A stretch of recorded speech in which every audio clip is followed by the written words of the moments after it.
The opposition leader has left it late to declare his candidature, triggering all manner of wild guesses. Many feel Raila will greatly influence the outcome of the presidential contest, whether he vies for the position or not. Please continue watching this video to find out more. Like, share and subscribe to our channel. The last time he opted out of the race was on 2002. He literally secured the presidency for Mwai Kibaki. For over 2 decades, he has proved that he is indispensable in Kenya's highly predictable politics.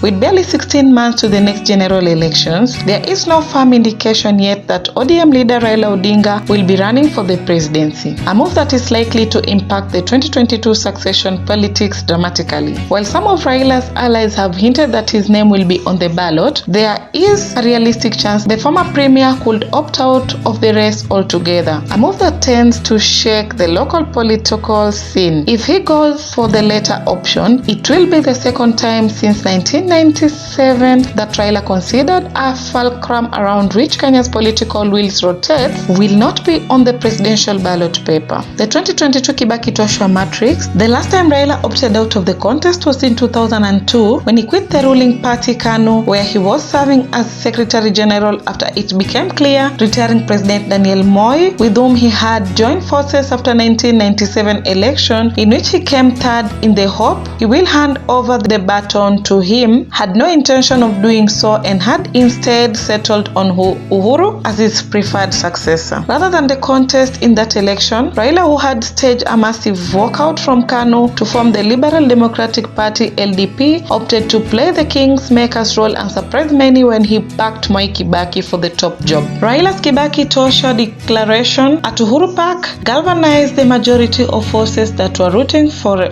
change, and they swept to power with an unassailable lead in that year's election under the aegis of the National Rainbow Coalition (NAC). Political observers were unanimous that Raila's support for Kibaki at the expense of Simon Nyachao's Ford people, with whom he had initially brokered a deal, was instrumental in Kibaki's victory on his third attempt to clinch the presidency. Kibaki defeated Uhuru by 61.3% to 31.6% of the popular vote, while Nyachae won 6.5% of the presidential vote. As analysts rightly observed, while in 1997 Kibaki had only performed well in Central 88.6%, Nairobi 43.7% and Eastern 28.2%. In 2002, with the backing of Raila and his allies, he secured the biggest wins in other regions that assured him a victory. In that election, according to a report by the Center of Strategic and International Studies, he saw his fortunes take a turn for the better in Western and Coast Province, where his share of the presidential vote jumped from 1.4% to 74.9% and from 12.7% to 64%. Yet in the Rift Valley Province, his share increased from 20.9% to 43%. In Nyanza from 15.1%, manually in the 3 Gusii district to 58.9%, almost entirely in Luo Nyanza, and in Northern from 21.1% to 37.1%. An indisputable Raila Odinga factor in Kenyan politics, but even more fundamentally, Raila's tenacity, willpower and organizational skills came in handy as he kept the Kibaki campaign alive even as the candidate recuperated from the nearly fatal injuries he suffered on the campaign trail in Machakos that confined him into a wheelchair into his initial months as president. These are some of the factors that make Raila an indispensable cog in the country's politics, and the reason why both the One Kenya alliance of former Vice President Kalonzo Musyoka and Musalia Mudavadi, Baringo Senator Gideon Moi and Bungoma counterpart Moses Wetangula, on one hand the Deputy President William Ruto, on the other, are dying to secure his supporters' political realignments take center stage. Raila has proved that he is indispensable in Kenya's politics. The more reason why many are dying to know whether he will be in the race to replace Uhuru or not. So far, the ODM leader has kept everyone waiting by insisting that his priority is to ensure the Building Bridges Initiative BBI success, which was born out of the handshake deal with President Uhuru Kenyatta. Both principals have repeatedly insisted that they desire to ensure the nation's unity to avoid a repeat of post-election violence and find solutions to historical problems that have bedeviled